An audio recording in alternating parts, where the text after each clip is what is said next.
Bienvenue à toutes et à tous. Merci de prendre du temps ce soir pour qu'on vous présente ce soir un projet que nous avons en partenariat avec Prospective Jeunesse et qui représente Prospective Jeunesse ce soir Patricia et Océane et qui travaille avec Aude de Luliège pour développer un projet qui va consister à faire bouger les habitudes sans bousculer les traditions par rapport aux consommations d'alcool spécifiquement dans les clubs de hockey. Donc je laisserai Océane expliquer un petit peu plus en détail le projet en tant que tel. C'est un projet qui est à destination uniquement des clubs wallons. C'est pour ça que ce soir, vous ne retrouverez dans ce webinaire que des clubs wallons.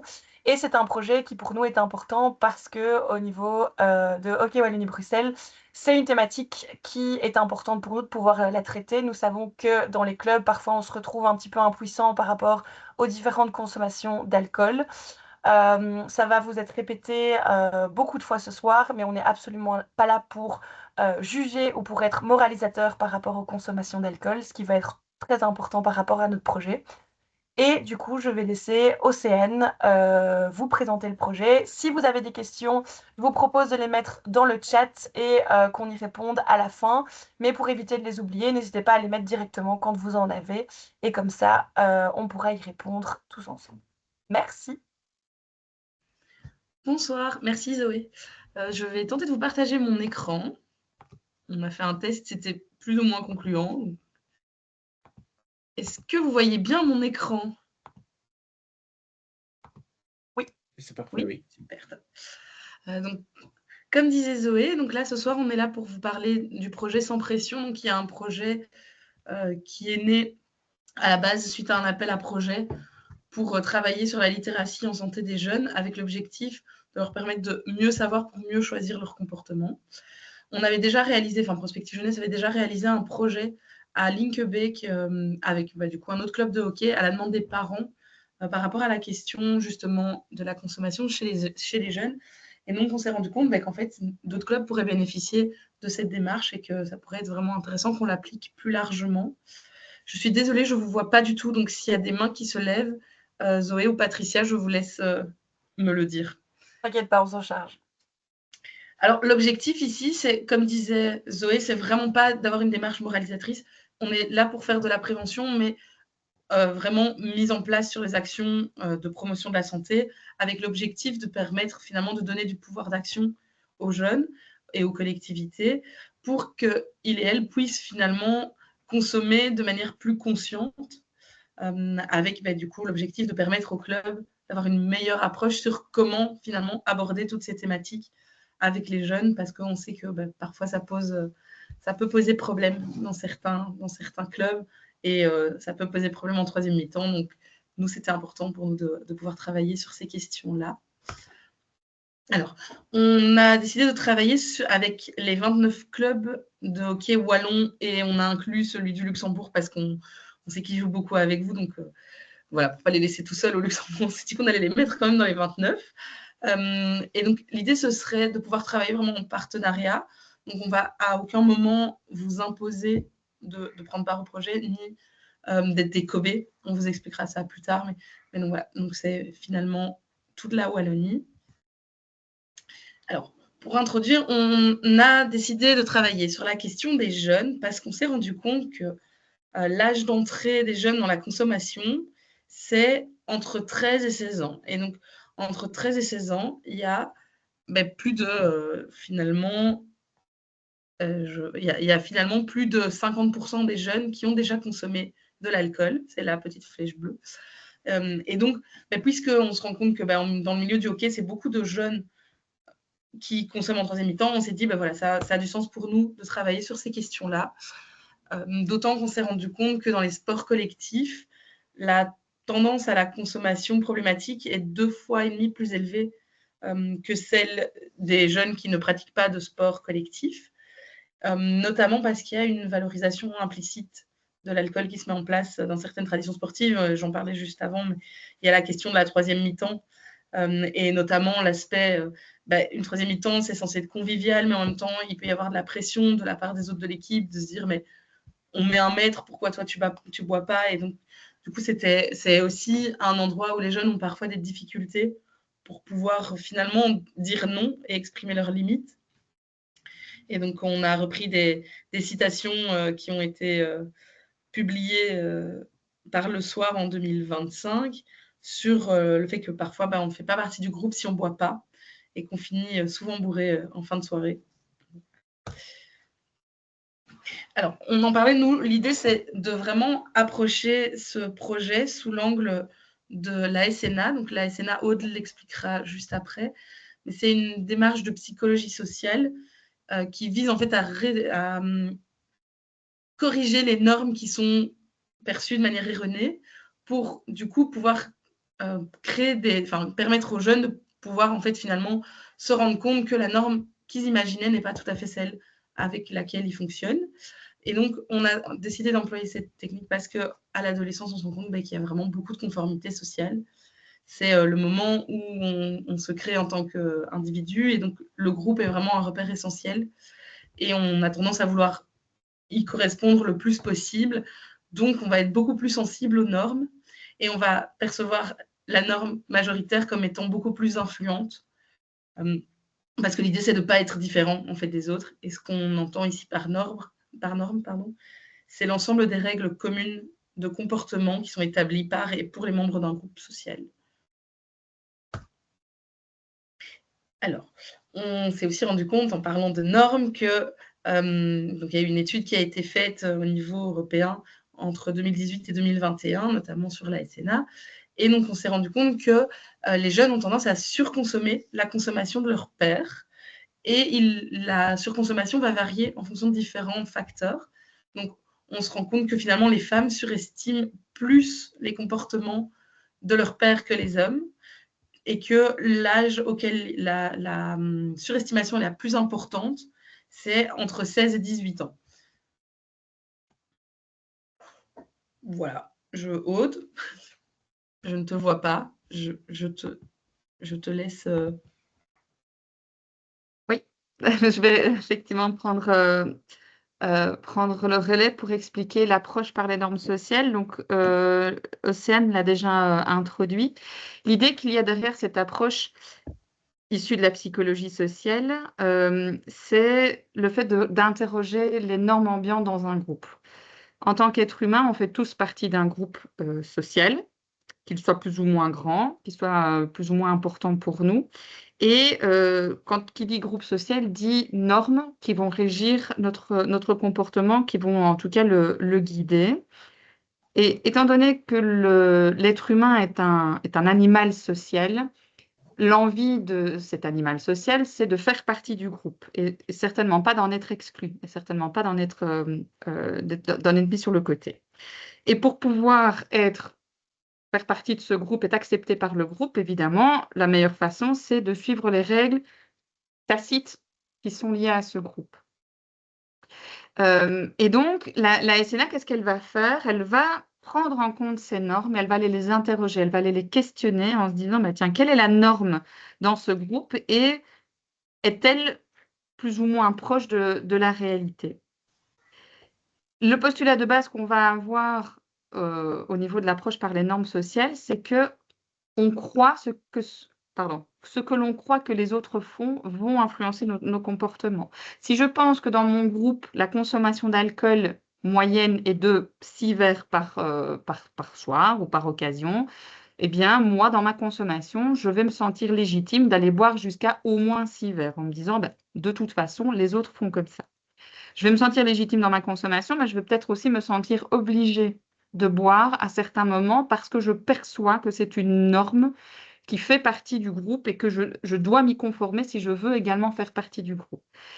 Et ce que disait Océane tout à l'heure, c'est qu'on a une tendance, en fait, en tant qu'être humain, à surestimer les comportements plutôt néfastes, nocifs pour la santé. Donc, on va penser que les autres vont boire plus que nous, vont manger plus de fast-food que nous, vont fumer plus que nous.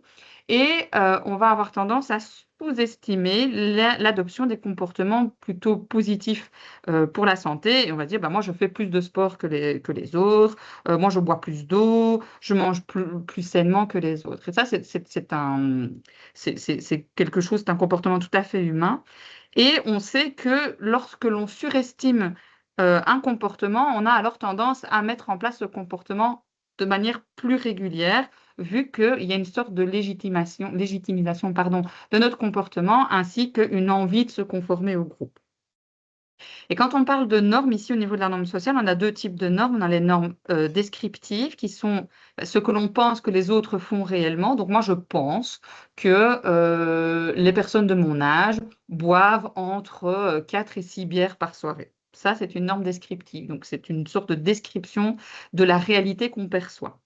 Les normes injonctives, c'est ce que l'on pense que les autres vont approuver ou vont attendre de nous. C'est là que c'est important, c'est se dire que moi, je pense que dans mon groupe, il est attendu de moi que je boive au minimum 3 à 4 bières sur la soirée ou que je boive tout court, en fait, sur la soirée, que j'en ai envie ou pas. Et si je veux faire partie de ce groupe et que je perçois ce groupe comme étant favorable à la consommation d'alcool, je vais d'autant plus euh, être susceptible de consommer de l'alcool que je perçois cette norme-là. Et la SNA, ce qu'elle va faire, c'est qu'elle va aller voir, bah, tiens, quelle est la norme? Où la norme se situe-t-elle? Et elle va la mettre en opposition, en relation avec ce que les gens disent eux-mêmes consommer. Donc, se dire, bah, tiens, moi, je consomme de manière générale, dans une soirée, je vais consommer, je sais pas moi, deux bières. Et je pense que les autres vont boire 6 bières. Et c'est une fois qu'on a mis en relation ces deux normes qu'on va se dire, OK, il existe un écart entre ces deux normes et aller dire aux personnes, non pas en leur disant, mais tu sais, c'est pas bien ce que tu penses, c'est pas vrai ce que tu penses, mais plutôt leur dire, bah tiens, toi, tu estimes que la consommation d'alcool dans ton groupe, elle est ici, mais quand on est allé interroger ton groupe, on s'est rendu compte qu'elle était un peu plus basse que ce à quoi tu t'attendais. Qu'est-ce que ça évoque chez toi? Qu'est-ce que ça te donne envie de dire? Est-ce que tu n'as pas envie de réinterroger un petit peu la manière dont tu perçois ton groupe et ses consommations? Et donc, on est sur quelque chose qui est au final plus positif et protecteur, on encourage déjà premièrement le groupe à se poser des questions, à s'interroger en se disant, bah, tiens, toi, tu pensais qu'on était là, mais en réalité, on est là. Qu'est-ce que ça t'évoque? Est-ce que par rapport à toi, ça te met en réflexion ou pas? Et ce qui est aussi intéressant dans l'approche par les normes sociales, c'est qu'on va aller interroger plus que juste la consommation d'alcool, on va aussi interroger la consommation de boissons non alcoolisées. Et là, ça va pouvoir peut-être nous aider à dire, ben, en fait, tu penses que tu es le seul à vouloir consommer des boissons non alcoolisées, mais en réalité, vous êtes plus nombreux que ce que tu penses. Ben, tu as le droit, et c'est légitimé, alors un comportement qui est plutôt protecteur et dire, ben, tu vois, tu n'es pas le seul. Et donc, quand tu as envie de ne pas boire de l'alcool, ou quand tu as envie de boire un coca, quand tu as envie de boire une eau, ou peu importe quelle autre boisson non alcoolisée, eh bien, tu n'es pas seul. Et donc, quand on fait bouger ces normes-là, quand on les interroge, on espère pouvoir, à un moment donné, in fine, faire bouger ces normes et les faire réduire et la faire revenir vers quelque chose de plus bas et, in fine, peut-être avoir un impact positif sur les consommations d'alcool. Et donc, les membres, quand on arrive avec une vision plus positive, plus protectrice et certainement pas moralisatrice, on va pouvoir encourager les membres à faire des choix en faveur de leur santé en suivant les normes sociales qui vont émaner du groupe, mais ces normes sociales, on espère pouvoir les changer, on espère pouvoir les diminuer et pouvoir passer de moi je pense que la norme elle est à 6 verres par soirée ah bah tiens maintenant j'ai compris qu'en fait on était plutôt aux alentours des 3. Et donc on n'est pas sûr, on arrête de boire, on n'est pas sûr, c'est pas bien ce que tu fais, tu vas avoir des problèmes, mais te mettre en réflexion par rapport à la consommation que l'on peut avoir personnellement, mais surtout la perception qu'on a de la consommation des autres. Et c'est ça qui est le plus important, c'est la réalité en soi, elle est importante, mais c'est pas elle qui a le plus d'impact, c'est la perception qu'on en a qui a le plus d'impact. Et c'est sur ça que la SNA est intéressante, puisqu'elle va réinterroger les normes, elle va les remettre en question, elle va vous dire, mais vous êtes sûr que c'est vraiment ça? Et ce qui est important aussi dans l'approche par les normes sociales, c'est ce qu'il est dans le petit encadré à droite, c'est qu'il faut absolument partir du vécu des jeunes, tenir compte de leur expérience de consommation. Allez juste faire une campagne en disant, mais vous savez, en fait, les jeunes, de manière générale, boivent moins que ce que vous pensez. Ok, c'est super, mais ils viennent d'où ces chiffres? Moi, on m'a pas posé la question, on m'a pas interrogé. Parle pas de mon groupe, moi je suis différent. Et quand on va poser la question au groupe auquel on s'adresse, alors ça a d'autant plus de pertinence. C'est-à-dire, mais nous, on est allé vous interroger, on vous a posé la question à vous.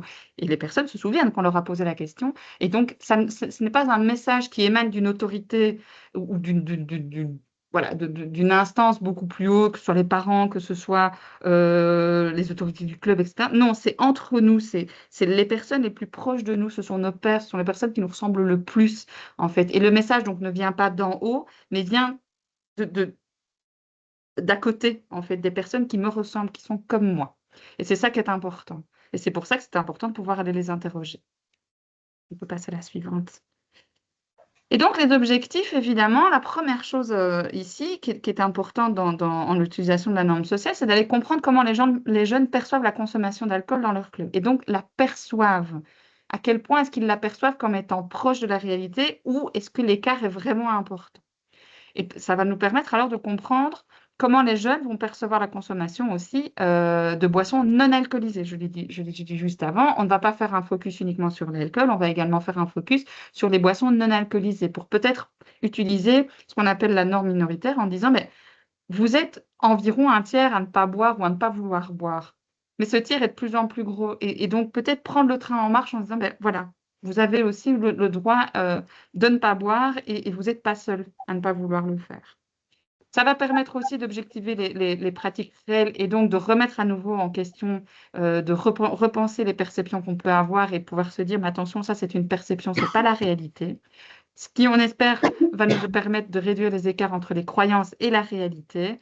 Et là où c'est important, c'est que grâce à cette enquête, aux questions qu'on va poser et aux normes qu'on va réinterroger, on va pouvoir co-construire avec les jeunes des messages qui sont adaptés à la culture des clubs, mais qui viennent surtout d'eux, à nouveau, dans l'optique de ne pas avoir ce message qui émane d'une autorité ou d'une instance haute, un peu moralisatrice. Non, c'est mon ami, c'est la personne à côté de moi, c'est mes pairs, en fait, qui m'ont dit de faire attention à moi ou en tout cas de me poser des questions.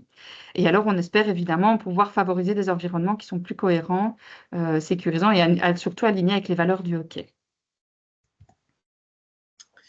Voilà, je reprends le relais. Donc, comme disait Aude, l'idée, c'est vraiment de pouvoir finalement avoir Donc, la SNA, c'est un outil qu'on va utiliser pour permettre d'objectiver des normes au sein du groupe même, et donc de permettre aux jeunes de vraiment comprendre ce qui se passe chez eux, entre eux, dans leur équipe, avec leur coach, etc. Et donc, nous, on a pensé une méthodologie sur 2 ans, où il y aurait dans un premier temps, c'est la phase qui commence maintenant, une analyse des perceptions et des pratiques réelles, donc comment les jeunes perçoivent la consommation de leur père et comment ces personnes consomment réellement. Ce qu'on va faire au travers d'un questionnaire, je vous expliquerai chaque étape un peu plus en détail juste après. Ensuite, Aude le disait, l'idée c'est vraiment de pouvoir, à la suite des résultats, retourner dans les clubs avec ce qu'on aura eu comme enseignement et permettre aux jeunes de co-créer une campagne de prévention. Donc, ça se fera par focus group. Donc, on va vraiment créer des messages par les jeunes et pour les jeunes. Et puis, elle sera diffusée dans le premier semestre de 2026 et enfin au second semestre de 2027. Pour les clubs qui le souhaitent, on pourra réfléchir à la mise en place d'actions concrètes avec un accompagnement sur mesure sur un plus long terme. Donc, je le disais, l'idée, dans un premier temps, c'est vraiment de pouvoir interroger les normes. Donc, ça va se faire par le biais de questionnaires qui seront confidentiels sur une plateforme qui est sécurisée par le Liège.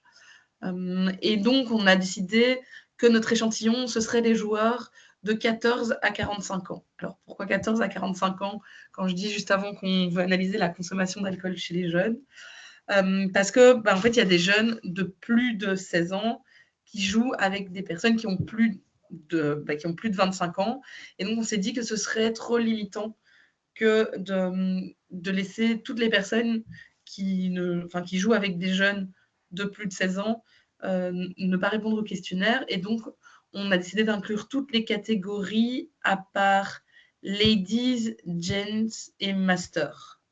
Il y en a une autre, Zoé, ou pas? Non, on est bon. Donc, à la suite donc, de la récolte du questionnaire, il sera analysé par l'ULiège. Et on va mesurer, donc il va mesurer les pratiques personnelles réelles, donc ce que les jeunes consomment réellement, la perception des pratiques du groupe, donc ce qu'ils imaginent que leurs pairs consomment, les pratiques réelles du groupe, donc ce que les pairs consomment réellement, et puis la question de l'opinion personnelle, donc de ce qu'on finalement pense de la consommation d'alcool, ce qu'on pense que les autres pensent de la consommation d'alcool, et ce que les autres pensent réellement. Et donc, on s'est dit, enfin, donc là, l'objectif, c'est d'avoir un gap à analyser entre tout ce qui est perception et opinion réelle, et du coup, sur base de ça, pouvoir dire, comme le disait Aude, en fait, tu imagines ou vous imaginez que vous consommez beaucoup plus que vos pairs consomment finalement beaucoup plus que ce qu'ils consomment réellement, et donc re-questionner finalement toutes ces normes. Et donc, on s'est dit que, vu la conformité sociale, vu les influences qu'on peut avoir à cet âge-là, on voulait analyser tout ça sur 4 niveaux. Donc, on a pensé d'abord aux amis dans l'équipe, parce qu'on sait qu'on s'identifie beaucoup plus à ses amis proches. Et donc, ça va évidemment impacter la manière dont on consomme. Ensuite, l'équipe, au sens large. Puis les coachs, parce qu'on imagine quand même que beaucoup de joueurs, finalement, regardent vers leur coach et ont peut-être tendance à imiter ce que ce dernier ou cette dernière fait, pour s'aligner dessus avec une approbation. Et puis finalement, le club en général. Et pour ça, on va donc lancer un questionnaire, je le disais, entre le mois de mars et la fin mai, parce qu'après ça, il y a les examens et les vacances, et donc on se doute qu'on aura beaucoup moins de participation au niveau des jeunes, avec l'objectif d'avoir nos premiers résultats pour août 2026. Résultats qui, si on en a assez par club, on pourra les présenter par club. Mais ça dépend évidemment du nombre de jeunes qui ont répondu, parce que pour garantir la confidentialité, on ne peut pas vous présenter les résultats si on n'a que 3 jeunes. Ça, du coup, évidemment, facilite un peu, ça ne facilite pas la confidentialité. Alors, pour interroger les normes, Aude le disait, on va interroger les normes descriptives et les normes injonctives. Donc, pour que ce soit un peu plus imagé, on a mis des phrases qu'on imaginait, enfin, voilà, des phrases qui correspondent aux normes descriptives ou aux normes injonctives. Et donc, à gauche, vous voyez les normes descriptives. Donc, lors de la période de fin de match, donc la 3e mi-temps, consommez-vous de l'alcool? Si oui, combien de verres en moyenne? Selon vous, lors de la période de fin de match, vos coéquipiers et coéquipières consomment-ils ou elles de l'alcool? Et si oui, combien de verres pensez-vous qu'ils ou elles consomment en moyenne? Donc ça, c'est vraiment des normes descriptives. Et puis sur les normes injonctives, donc ce qu'on imagine que les autres attendent, c'est pensez-vous que la consommation d'alcool lors de la période d'après-match est... Et donc il y aura une échelle allant de pas du tout acceptable à tout à fait acceptable. Quelle est votre opinion concernant la consommation excessive lors de la période d'après-match? Et selon vous, la majorité des membres de votre équipe pensent que la consommation d'alcool lors de la période de match est à nouveau une échelle de pas du tout favorable à tout à fait favorable. Une fois qu'on aura les résultats de cette première phase avec les questionnaires, on a le souhait de mettre en place des focus group. Donc, on proposera à la fin du questionnaire aux jeunes qui le souhaitent, aux jeunes et aux moins jeunes, qui le souhaitent, de pouvoir s'inscrire, de nous laisser leur adresse mail pour qu'on puisse, après, les recontacter dans l'objectif de faire un focus group. Donc, ça sera vraiment sur base volontaire. Et l'objectif de ces focus group, ce sera de pouvoir créer des messages et des supports sur lesquels les diffuser. Donc, ça se fait vraiment en co-construction. Donc, nous, on est là, pas pour rajouter du travail, pas pour venir avec notre idée toute faite de ce qu'on attend. C'est vraiment voir comment les jeunes vont s'approprier ces messages et comment ils vont finalement les créer pour que ça parle aux autres jeunes. Donc, l'idée, c'est vraiment pour nous de comprendre les logiques du groupe et ce qui fait levier ou frein au changement, avec, comme je le disais, la validation de messages clés. Et donc, on a vraiment l'objectif que ce soit le plus précis possible par club, et donc pas de généraliser à l'entièreté de la fédération ou à l'entièreté des sports de manière générale. Et donc, comme le disait Aude, l'idée, c'est de travailler de manière positive, pas moralisatrice, parce qu'on sait que ça ne fonctionne pas sur le long terme. Et donc, vraiment de formuler tous ces messages d'une manière valorisante et cohérente par rapport aux objectifs du projet. Et donc, on vous a mis quelques exemples qui pourraient sortir, par exemple, de dire 80% des joueurs boivent moins que ce que tu penses, ou la modération n'est pas l'exception dans l'équipe, c'est la règle. Une fois que ces messages auront été créés, donc à la fin de 2026, on souhaite faire une campagne de prévention qui sera en collaboration avec Questions Santé et où on va donc diffuser tous les messages qui ont été co-construits avec les jeunes. On doit encore réfléchir aux différents canaux et ça se fera sans doute probablement aussi avec les jeunes. Mais donc l'idée, ce serait de diffuser cette campagne un certain temps pour pouvoir ensuite réfléchir à des pistes d'action concrètes pour les clubs qui le souhaiteraient.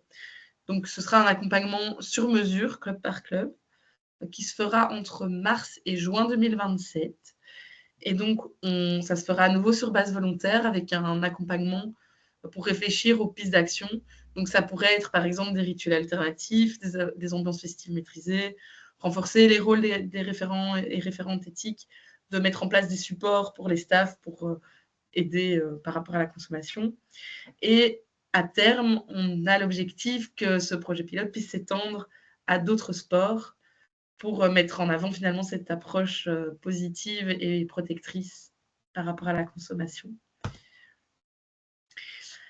Et donc pour ça, nous, on a besoin de vous, on a besoin des clubs de hockey parce que évidemment le projet se faisant sur les clubs de hockey wallons, mais si on n'a pas les clubs, on ne sait pas avancer puisqu'on travaille vraiment avec les jeunes. Donc on a réfléchi finalement à ce que ce projet peut vous apporter, mais peut aussi, est-ce que votre participation peut nous apporter à nous aussi? Parce que je le disais, l'idée, c'est vraiment de travailler en partenariat et pas que vous soyez Kobe. Donc l'idée, c'est vraiment de pouvoir permettre à terme d'avoir des pistes d'action concrètes qui sont en accord avec les réalités de vos clubs et en accord avec vos valeurs. C'est de pouvoir mettre en place une réponse réaliste et innovante à une problématique qui existe déjà depuis un bon moment, de permettre finalement à terme, en cassant les idées reçues par rapport à la consommation, de renforcer la cohésion entre les joueurs dans les différentes équipes. Et donc ça se base, comme je le disais, c'est vraiment un partenariat qui va se faire sur 2 ans. On n'essaye pas de vous vendre un produit, on travaille vraiment ensemble pour le créer, pour que ce soit vraiment en cohérence, comme je le disais, avec vos valeurs et vos pratiques sportives. Et alors, ça va quand même être basé sur une démarche scientifique, puisque, comme le disait Aude, ça se base sur la SNA et une collaboration avec l'ULiège. Et c'est soutenu par le ministère wallon de la Santé. Et donc, il n'y a pas de budget à prévoir pour vous. C'est dans le cadre d'un appel à projet, donc tout est subsidié. Donc, c'est évidemment, tout est pris en charge par nos services. Et donc, vous pouvez aussi nous apporter des choses dans ce projet. Parce que vous êtes les relais dans vos équipes, vous êtes les personnes de contact, vous êtes les personnes que les jeunes connaissent. Et donc, nous, on attend que vous ayez un rôle relais, finalement, qu'on puisse se baser sur vous pour pouvoir diffuser les questionnaires, diffuser la communication et un soutien à la mobilisation, donc aux questionnaires notamment et au focus group. Et comme on l'a déjà dit, je l'ai déjà dit précédemment, une implication sur 2 ans. Mais l'idée, c'est à nouveau vraiment pas de vous rajouter une charge de travail. C'est vraiment plutôt que... donc, on sera là en soutien tout au long de ce projet.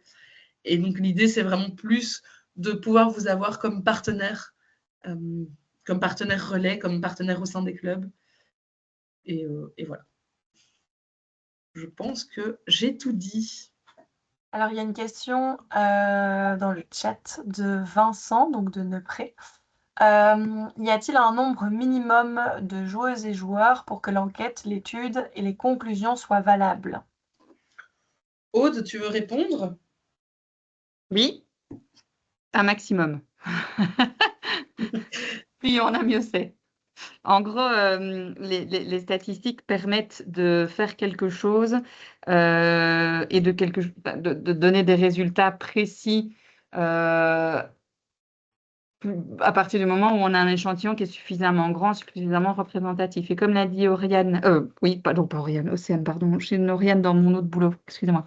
Comme l'a dit Océane tout à l'heure, il y a aussi la possibilité d'avoir des résultats un petit peu précis par club, sous condition qu'il y ait suffisamment de répondants. Donc, si vous avez envie d'avoir un peu des informations sur ce qui se passe dans votre club, plus il y en a, plus il y a de répondants et de répondantes, et plus on sera capable de pouvoir donner des informations à rien plus personnalisé, pardon, à rien plus individualisé. Mais voilà, on sait que c'est pas toujours évident. La psychologie sociale, elle a quand même pour but d'essayer de généraliser à la population de référence. La population totale, elle est quand même assez conséquente. Donc, il nous faut une représentation suffisamment conséquente pour pouvoir dire, de manière générale, dans les clubs de hockey de la région wallonne, voilà ce qui se passe. Si on a un total de 50 personnes sur l'entièreté de l'enquête, on ne pourra pas faire grand-chose. Puisque Zoé, je ne sais plus exactement combien l'échantillon total potentiel où aller chercher les gens se constitue, il doit être aux alentours des 5-6 000, quelque chose comme ça, j'imagine.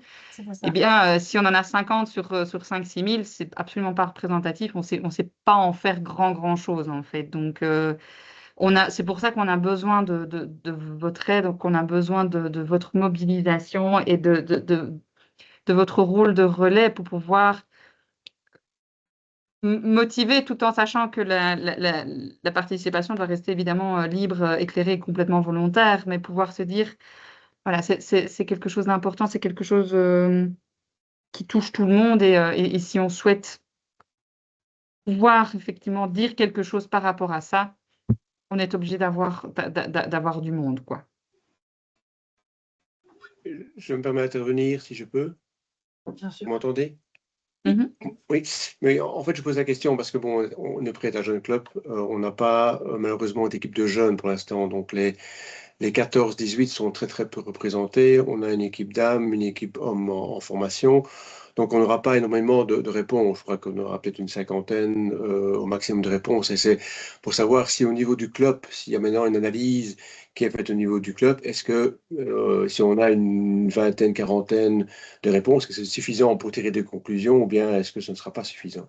Alors, pour le club, pour pouvoir toute analyse, l'avantage ici, c'est qu'il n'y a pas de conditions, mais si on veut faire des comparaisons enfin, des comparaisons, si on veut voir s'il y a un effet du genre, un effet de l'âge, etc., il faut quand même un minimum. Mais en gros, à partir d'au minimum 45-50, on peut commencer à avoir un peu des informations intéressantes. En dessous, c'est compliqué. Donc, si vous souhaitez un retour par rapport à votre club, en dessous de 50 répondants, c'est compliqué de pouvoir dire quoi que ce soit. D'accord, merci. Mais ça n'empêche pas leur participation, évidemment. Ça n'empêche pas leur participation de manière plus générale en disant 20, c'est déjà ça de prix. S'il y en a 20 dans chaque club, on commence déjà à être bien. Donc, il faut aussi pouvoir remettre ça en perspective. Mais voilà, pour pouvoir se dire qu'on fait des analyses, plus on sera fin, plus on sera précis, moins il y aura de monde puisqu'on va se retrouver dans un entonnoir. Et si on se retrouve avec 4-5 personnes, déjà, de manière générale, on ne va pas pouvoir dire grand-chose puisqu'on est sur des analyses quantitatives, donc qui concernent la quantité et pas des analyses qualitatives qui sont plutôt sur tout ce qui est le discours, les focus group, etc. Où là, on peut dire un peu plus de choses, mais sur 5 personnes, on ne sait pas dire grand-chose, en fait. En dehors de l'aspect qu'Océane a soulevé de l'impossibilité de garder l'anonymat, parce que voilà, 5 personnes, on les retrouve relativement rapidement avec les 2-3 questions qu'on peut leur poser. En dehors de ça, il n'y a pas grand-chose qui peut être dit en fait sur 5 personnes, quoi. Excusez-moi, je vais arrêter le partage d'écran parce que je suis très perturbée de ne pas vous voir. Voilà.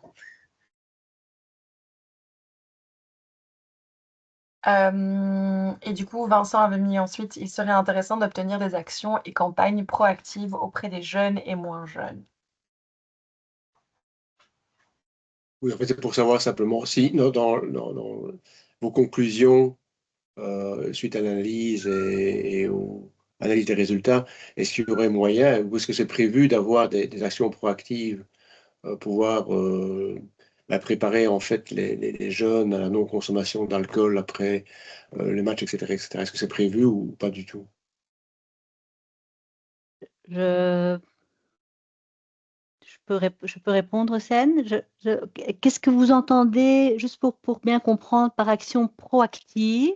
Sensibilisation, par exemple, est-ce qu'il y aura des actions qui seront définies pour sensibiliser les jeunes à la consommation excessive d'alcool après les matchs? Est-ce qu'il y aura des actions, des campagnes de communication, etc.? Est-ce que c'est prévu ou pas du tout? Alors, effectivement, il y a une grosse partie de campagne prévue dans le cadre du projet, mais ce sont des campagnes qui sont construites, comme l'a dit Océane, par les jeunes et pour les jeunes. Donc, ce n'est pas des campagnes de sensibilisation qui viennent de nulle part, du haut, hein, comme disait très bien Aude. C'est vraiment toujours dans l'idée des focus group et des réflexions collectives qu'on aura eues avec les jeunes pour construire des messages qui ont du sens pour eux. Donc, voilà, donc c'est pas de la sensibilisation. Donc, la philosophie du projet, c'est vraiment pas d'aller dire aux jeunes, d'aller leur faire peur parce que l'alcool ceci ou l'alcool cela, d'aller tenir des discours moralisateurs, culpabilisateurs. C'est pas du tout cette idée-là. C'est vraiment de les faire réfléchir. C'est vraiment de renforcer leurs compétences, de développer leur esprit critique, leur conscience par rapport à leur comportement. Et donc, c'est en ça qu'ils sont vraiment acteurs de la démarche, en fait. Et nous, on accompagne ça.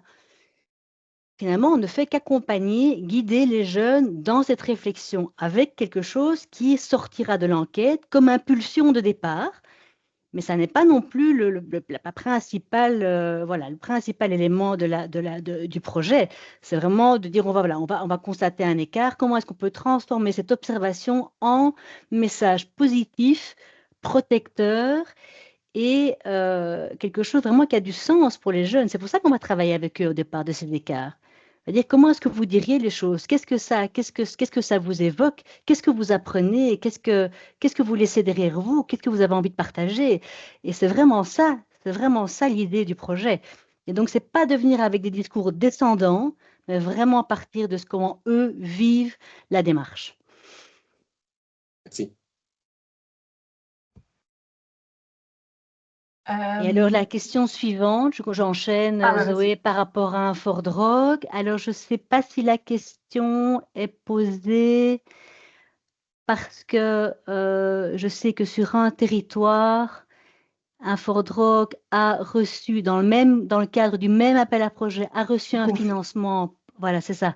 C'est pour ça que vous posez la question. C'était pour ça que je me posais la question. Je fais partie du groupe de travail et c'est sur Jean Blou. Voilà. Et Prospective Jeunesse fait partie du groupe de travail également. Et donc, je me dis, est-ce que ça a déboulé du groupe de travail de base Infort Jeune et Addiction, ou est-ce que c'est deux choses totalement séparées alors qu'il y a quelque chose à faire peut-être ensemble? Puisque le club de hockey de Jean Blou va être aussi mis au travail dans ce groupe de travail. Et j'avais dit, moi, il faut en référer au référent éthique de tous les clubs de hockey de Wallonie, parce qu'on est tous touchés par ce problème-là de la troisième mi-temps. Oui, complètement. Alors, c'est deux projets tout à fait distincts. Donc, autant nous, on est dans le comité d'accompagnement, dans le comité de Planet Youth, donc c'est ça le titre du projet, autant Infor n'est pas dans notre comité, mais on en a discuté et il y a peut-être à un moment donné du projet quand même une réflexion commune à avoir, puisque Planet Youth, c'est vraiment travailler sur l'environnement du jeune, mais au sens beaucoup plus large que l'environnement sportif. On est vraiment dans l'environnement scolaire, l'environnement culturel. Ici, on est vraiment sur la pratique du sport collectif. Mais effectivement, les clubs de sport font partie de cet environnement beaucoup plus large. Donc, il y a peut-être quelque chose là, à un moment donné, il faudra qu'on se concerte et qu'il y aura peut-être une plus-value à amener voilà, dans chaque projet. Mais au départ, c'est deux financements séparés, on va dire. Okay. Ouais. Merci.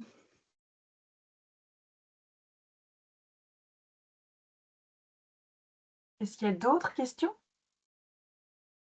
Il y a Céline Delforge qui est en train de poser une question, je pense. Je vais la poser directement. Je ne sais pas si vous m'entendez. Oui. Désolée, j'ai pas ma caméra, elle est plus fonctionnelle, donc voilà. Donc en fait, moi je me posais la question, donc je suis maman aussi de jeunes qui ont tout juste 14 ans, donc qui sont en U16. Et en fait, moi je me rends compte qu'il n'y a pas que les jeunes, en tout cas dans nos groupes, les jeunes à 14, c'est pas des jeunes qui ont tendance à aller boire. D'ailleurs, quand on leur donne de l'argent, ils vont aller prendre un soft plutôt entre eux.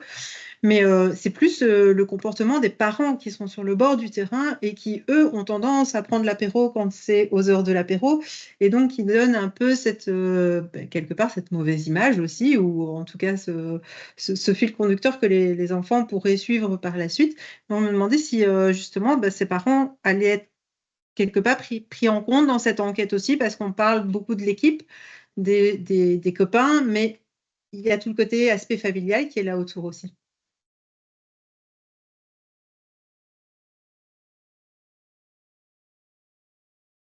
Je ne sais pas qui veut répondre à la question. Alors, dans l'enquête, dans l'enquête, on va l'appeler quantitative, qui va permettre une première réflexion autour des normes, non. Parce que, et la question s'est posée. On s'est posé la question des parents. C'est pas la première fois qu'on se la pose. On se la repose quasiment à chaque fois qu'on se revoit. On se dit, mais attends, ils n'écoutent quand même pas les parents. Et à chaque fois, on finit par dire, non, on ne prendra pas les parents en compte dans l'enquête quantitative, puisque nous, ce qui nous intéresse dans l'enquête, donc dans le questionnaire quantitatif, c'est le jeune et ce qui tourne autour de lui dans le club, au niveau du club, que ce soit l'équipe, les amis dans l'équipe, le club, le coach. Et puis, parce qu'à un moment donné, si on interroge les parents en plus, on a un questionnaire qui va finir par faire 50 pages et il n'y a plus personne qui va y répondre, ça va être juste une catastrophe. En revanche, là où on a réfléchi, c'est qu'on s'est dit, oui, évidemment que les parents ont un impact, évidemment que l'environnement familial a un impact, mais on s'est plutôt décidé vers le questionnement de l'influence des parents en focus group. Donc, il y a vraiment deux choses qui vont arriver dans ce projet. D'abord, où on va réinterroger les normes sociales du groupe, du groupe vraiment de l'équipe et du club et tout ce qui tourne autour du joueur et de la joueuse, en dehors de la famille, donc vraiment juste au niveau du club. Ça, c'est le questionnaire. Et puis, évidemment, il va y avoir plein d'autres choses qui vont être interrogées lors des focus group, lorsque Océane, notamment, et Patrick vont partir à la rencontre des jeunes en les rencontrant pour de vrai. Le questionnaire, on ne les rencontre pas pour de vrai, puisqu'ils vont répondre à quelque chose d'un petit peu, un peu distant, comme ça, un peu sans visage, on va dire ça comme ça, tout à fait impersonnel, qu'à un moment donné, Océane va les rencontrer pour de vrai. C'est à ce moment-là que les questions vont pouvoir se poser, parce qu'on ne savait pas non plus à 100% comment poser la question. Et donc, on s'est dit, plutôt que de poser mal la question en quantitatif à une grande quantité de personnes, on va mieux poser la question en plus petits groupes. Je ne sais pas si Océane ou Patricia, vous voulez rajouter par rapport à ce que j'ai dit. Mais donc, très concrètement, il y avait quand même une difficulté à interroger les jeunes sur les consommations de leurs parents. Ça nous semblait quand même fort délicat d'aller demander à un jeune combien est-ce que tu crois que tes parents boivent, voilà, quand ils sont au club, après leur match. Enfin, quand ça, c'est des parents accompagnateurs, c'est des parents joueurs, c'est des parents. Donc voilà, donc on a réfléchi à cette question, on s'est dit, de toute façon, le parent, il fait partie de l'environnement du jeune, il fait partie de l'environnement du club. D'une manière ou d'une autre, il va être touché par cette démarche.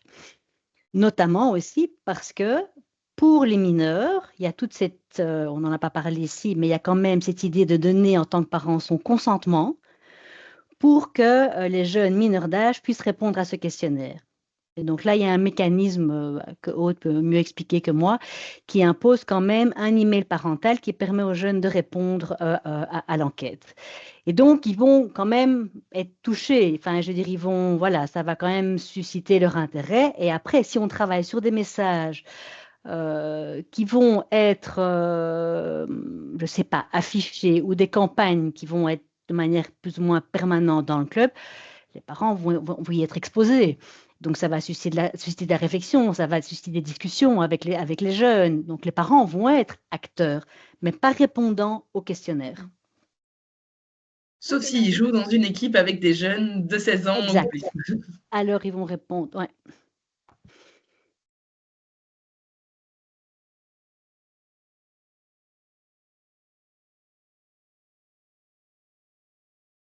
Est-ce qu'il y a d'autres questions? Oui, moi je voulais peut-être poser la question vraiment pratico-pratique parce qu'on a vu le planning de haut niveau, mais on n'a pas vraiment le détail. Moi, ça m'intéresserait vraiment d'avoir beaucoup plus d'informations très pratiques. Donc, quelles actions, donc vraiment une roadmap avec quelles actions, à quel moment, comme on parle d'une implication sur 2 ans, qu'est-ce que ça implique, qu'est-ce qui sera attendu en termes de fréquence, d'activités, etc., dans lesquelles on sera sollicité. Et aussi, si on pourra, par exemple, avoir accès au formulaire en amont, enfin, vraiment, parce que voilà, pour présenter ça au club, il faut vraiment qu'on puisse bien rentrer dans le contenu et vraiment aller vraiment avoir une vue très complète et exhaustive de tout ça, en fait. Ouais. Si c'est possible. Océane, tu veux répondre? Mais je te laisse commencer parce que je ne sais pas vers où tu allais. Ah oui. Non, c'était de redire qu'on est bien sûr disponible pour chaque club et chaque référent éthique pour prendre un moment pour vraiment voilà, expliquer en détail la démarche. De toute façon, ici, après le webinaire, vous allez recevoir un support qui explique vraiment la démarche, on va dire mieux que la présentation ici, qui peut vous servir de support pour présenter, effectivement, pour retourner dans vos clubs avec, voilà. Mais on est quand même, malgré les supports qu'on va mettre à votre disposition, on reste disponible, même pour venir chez vous, hein, à des réunions, à des comités, à des conseils d'administration, des comités de gestion, des réunions des comités éthiques. On se rend tout à fait disponible pour accompagner la démarche. Donc, vous n'êtes pas tout seul, on a juste besoin de vous, vraiment en tant que relais. Mais on est conscient qu'on va vous accompagner et vous aider pour rejouer ce rôle de relais, ça c'est sûr. Oui, il est d'ailleurs prévu qu'on vous facilite un maximum le travail en faisant notamment toutes les communications. Donc, nous-mêmes, on va rédiger des mails, on va rédiger des courriers qui vont transiter par Zoé pour que vous, finalement, vous n'ayez plus que, je mets des guillemets, les repartager après dans vos clubs. Donc, l'idée, c'est vraiment pas de vous imposer une charge de travail supplémentaire, de vous demander de venir à des groupes de travail où vous allez devoir nous aider à créer le questionnaire, nous aider à rédiger les communications. C'est vraiment plus de vous avoir comme partenaire relais. Je rebondis un peu sur la question de Françoise et la réponse. Vous préconisez d'avoir des sessions en présentiel avec les membres du club, ou bien est-ce que c'est une communication qui se fera par mail ou enfin, différents canaux de communication? Qu'est-ce que vous préconisez? On peut faire les deux en fonction de vos préférences. Nous, on est disponible, ça a été prévu depuis le début du projet qu'on puisse se déplacer pour vous rencontrer, parce que parfois c'est plus facile d'avoir un contact physique, on dit comme ça, face à face. Présentiel. Présentiel, oui. Mais si c'est plus simple pour vous de passer par visioconférence, parce que les agendas sont souvent chargés, on le sait, il n'y a aucun problème pour nous aussi de mettre en place des rencontres en visio. Ok.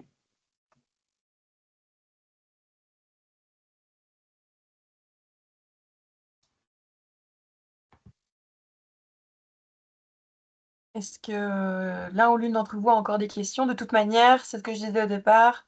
Si vous n'avez pas de questions maintenant, mais que vous en avez au fur et à mesure, ou bien même quand il faut remplir le formulaire, on est toujours là pour pouvoir y répondre. On est aussi à votre écoute quant à vos besoins. On le disait juste avant, présentiel ou pas, en fait, ça dépend un peu de comment le club fonctionne. Et on essaye vraiment de faire en sorte que ce soit le plus facile pour pouvoir mettre le projet en place. Mais évidemment, on a décidé en tout cas de passer par le réseau des référents éthiques, étant donné la thématique, pour décharger un peu les présidents et les secrétaires, parce que je pense que pour avoir déjà discuté avec pas mal d'entre vous par rapport à cette thématique-là, c'est une thématique qui nous touche et qui parfois nous inquiète. Donc, c'est pour ça qu'on passe par ce réseau. De toute manière, je vais renvoyer la présentation ainsi que le document parce que le webinaire a été enregistré. Donc, si en fait vous voulez tout simplement transférer aux personnes qui prennent entre guillemets les décisions, c'est peut-être aussi plus facile. On a déjà organisé avec des clubs dans les jours qui arrivent d'autres moments d'échange parce que c'était pas possible qu'ils suivent le webinaire. Donc, vraiment pas hésiter si vous voulez un accompagnement ou en tout cas une aide pour pouvoir faire en sorte que le projet soit accepté par le club, n'hésitez pas à revenir vers nous. On est là pour ça. Si vous avez des questions, vous avez mon adresse mail, mon numéro, n'hésitez pas à me contacter. On va prendre l'une ou l'autre dernière question si besoin, mais si pas, je vous propose de clôturer. Eva, je vois que tu as unmute ton micro. Oui, j'avais une toute petite question au niveau organisationnel, puisque moi j'ai une réunion du comité sportif et comité élargi demain. Je peux déjà parler de votre projet. Et après, ça dépend du nombre d'équipes. Je veux dire, nous, des jeunes, ça va de 13 au H, puisque vous avez dit que les ladies, gents, ne doivent pas participer. Après, si toutes les équipes ne participent pas, je pense que ce n'est pas grave. Le but, c'est qu'un maximum de jeunes puissent répondre à votre questionnaire, si j'ai bien compris. C'est ça. En fait, on n'a pas besoin d'avoir toute une équipe qui participe, mais plus il y a de personnes au sein d'un même club et qu'il y a suffisamment de diversité au niveau des âges et des équipes, bah, plus précis pourra être le retour qu'on pourrait vous faire en individualisé. Et nous, plus on a de personnes qui répondent avec de nouveau un maximum d'hommes et de femmes, donc avoir de l'égalité, avoir aussi une belle variabilité au niveau des âges, pas uniquement entre 14 et 16, mais avoir sur ce continuum, plus on a de variabilité, plus on peut dire des choses parce qu'on peut faire des comparaisons, on peut aussi faire des prédictions, voilà, il y a pas mal de choses qu'on peut faire quand on a beaucoup de monde, en fait, et quand on a beaucoup de monde différent. En tout cas, suffisamment différent pour pouvoir se dire, il y a des groupes un peu connus au niveau social. Là, typiquement, l'âge, le type d'équipe dans laquelle on peut jouer, le genre, évidemment, a un impact immense. Et voilà, plus on aura de gens et plus on aura de gens dans chacun des groupes, plus complète sera la vision, sera l'image et plus justes seront les messages, en fait. Et c'est ça qui est important, parce que quand on va toucher comme ça à quelque chose qui fait partie de la norme, de l'identité, du groupe social de la personne, c'est important que ça touche et qu'on mise bien et qu'on ne passe pas à côté de quelque chose parce qu'en fait, on n'a pas eu suffisamment de variabilité, en fait.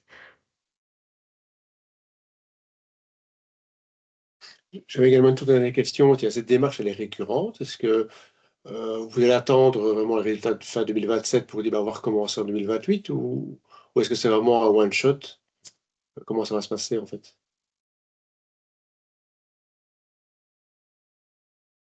Je réponds? Oui. En fait, nous, on est tout simplement limité par la période de financement. Donc, on sait que fin 2027, voilà. Maintenant, rien n'empêche d'espérer pouvoir obtenir un nouveau financement et à un moment donné, peut-être réinterroger et voir, pouvoir mesurer un peu l'effet de tout ça sur les perceptions et voir si cet écart s'est réduit. Enfin voilà, on n'en est pas là, mais ce serait, enfin voilà, on l'a quand même en tête quelque part d'essayer quand même de prolonger pour aller vraiment pouvoir avoir une idée plus précise de l'impact que ça aura eu. Ça va avoir un impact, ça va avoir un impact en termes d'effets, ça va avoir un impact chez les jeunes, en termes de réflexion, de prise de conscience. Mais il faut être assez honnête pour dire qu'en termes de consommation, on ne pourra pas vraiment le mesurer fin 2027. On ne pourra jamais dire, ah ben oui, en fait, maintenant qu'on a fait cette campagne, les jeunes consomment moins, les jeunes consomment plus. On ne va pas pouvoir vérifier ça. On n'a pas les moyens, on n'a pas la période, on n'a pas le temps qu'il nous faut. Donc, espérons que voilà, qu'on puisse prolonger et qu'on puisse aller plus loin dans la démarche, mais on ne peut vraiment pas vous le dire aujourd'hui. Ok, donc c'est une opportunité à saisir. Oui. Merci.